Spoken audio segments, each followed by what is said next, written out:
ओडिशा पाई आसीगला railway ticket collector रेजुमेंट। एई railway ticket collector रेजुमेंट रे आपण किपरि आवेदन करिवे, कौन क्वालिफिकेशन रहिबो, केबेठारु आवेदन करिवे, एहार आवेदन तारीख केते दिन पर्यंत रहिछि, एहा विषय रे चालंतु जानिबा। रेलवे टिकेट कलेक्टर टीसी एहा विषय रे एबे चालंतु जानिबा, आउ डेरी करिबानी। देखंतु एई जो रेलवे टिकेट कलेक्टर जॉब टी आइछि, एइटा इंडिया गवर्नमेंट जॉब रहिछि। एई जॉब टी रेगुलर बेसिक जॉब रहिछि। एही रेलवे टीसी पोस्ट रे एप्लीकेशन मोड ऑनलाइन रहिछि। ऑनलाइन माध्यम रे आपण आवेदन करिवे। एई पोस्ट रे ऑल इंडिया रो कैंडिडेट अप्लाई करि परिबे। भारतर समस्त व्यक्ति एई पोस्ट पई आवेदन करिवे। प्लेस ऑफ पोस्टिंग होछि ऑल इंडिया। ऑल इंडिया रे आपणकर पोस्टिंग होई परिबो। लास्ट डेट को नेकी एठी कोनोसी प्रकार अपडेट देइनी। अपडेट सुन लेखिछि, बहुत शीघ्र सामना को आसी जीवो मध्य। एई जॉब रे मेल फीमेल बोथ अप्लाई करि परिबे। एबे देखंतु एजुकेशन क्वालिफिकेशन कौन रहिछि। एठी क्वालिफिकेशन रहिछि 10th 12th any stream equivalent board और यूनिवर्सिटी ऑफ इंडिया। आपण 10th 12th पास करथिबा दरकार। एहा सहित applicant who pass the computer based test as well the physical efficiency test and a medical test that followed must provide all or original education record for complaint of the 12th। आपणकर education qualification को आपण आसी ए सब गुड़िक पढ़ी नेबे। मु आपण माननकु सब किछि कहूनी।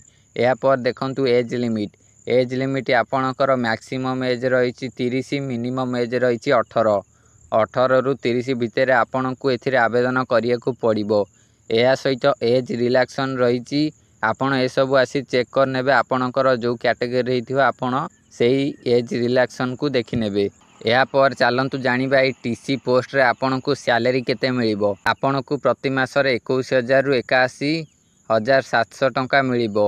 एहा पर देखंतु सिलेक्शन प्रोसेस एठी कोन रहउछि। Candidate selected by the process of CBT computer based test, PET physical efficiency test, medical test and personal interview. एही प्रोसेस माध्यम रे सिलेक्शन करा जिवो। एहा पर देखंतु एग्जाम पैटर्न गुड़िक देइछि। आपण माने ए सब गुड़िक मध्य आसिकी चेक कर नेबे। जनरल 25 टी question 25 mark. General intelligence and reasoning question रे 15 टी क्वेश्चन 15 मार्क। अरिथमेटिक रे 20 टी क्वेश्चन 20 मार्क। टेक्निकल सब्जेक्ट रे 30 टी क्वेश्चन 30 मार्क। जनरल साइंस रे 30 टी क्वेश्चन 30 मार्क। टोटल होउछि 120 मार्क। 90 मिनिट रो टाइम आपन को मिलिबो। 120 टी मार्क को 90 मिनिट टाइम मिलिबो। देखंतु एटी एग्जाम रो सिलेबस दे देछि। जनरल एहा सहित एठी दे देछि। तापर अरिथमेटिक, तापर दे देछि टेक्निकल सब्जेक्ट्स, तापर रिसोर्सिंग, तापर एठी दे देछि जनरल साइंस। ए सबु रो सिलेबस दे देछि। एठी केमिस्ट्री, तापर बायोलॉजी ए सबु दे देछि। आपण आसी ए सबु गुडी को चेक करि नेबे। या पर देखंतु एप्लीकेशन फीस केते रहउछि। जेउ माने जनरल कैटेगरी पिला सेमानंकु 500 टंका एप्लीकेशन फीस दबाकू पड़िबो। ओ फीमेल कैंडिडेट को पई 250 टंका। ओ जो माने ओबीसी कैटेगरी सेमानंकु 500 टंका। ओ पीएचडी जो माने तांको 250 टंका। एससी एसटी जो माने तांकर मध्य 250 टंका। को मानक पई फ्री नाही, समस्तंकु पेमेंट करिबाकू पड़िबो। एहा पर देखंतु आपणकर एथि पई डॉक्यूमेंट कोन सब लागिबो। आपणकर 10th + 2 सर्टिफिकेट एंड मार्कशीट एई डॉक्यूमेंट लागिबो। एहा सहित आइडेंटिटी कार्ड, एहा सहित Aadhaar card, self attested passport size photo. आपणकर passport size photo, Aadhaar card, identity card, 10th + 2 certificate and marksheet एई सब डॉक्यूमेंट गुड़िक एई पोस्ट पई लागिबो।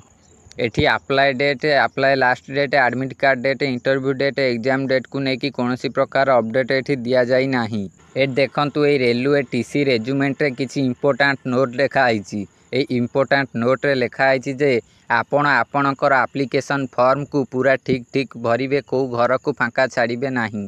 जदि आपण किछि भूल भरंती कि फांका छाड़ंती, कंप्लीट न करंती एप्लीकेशन फॉर्म को, जो अथॉरिटी चेक करिवे सिया आपणकर एप्लीकेशन को रिजेक्ट कर देबे, कैंसिल कर देबे। सेथि पई आपण आपणकर एप्लीकेशन फॉर्म को ठीक ठीक भरिबे और सबु घर को फिलअप करिवे। एही वेबसाइट रो लिंक मु आपन को डिस्क्रिप्शन बॉक्स रे दे देबी। एठी मध्य लेखा अछि किपरि आपण अप्लाई करिवे। ଏହା सहित सब लिखाई ये आप्लाय लिंक दि आपण ये वेबसाइट को आसी सबकिछि आगे पढ़ी नियंतु। एहा पर आप्लाय लिंक उपरे क्लिक करी आप्लाय करंतु।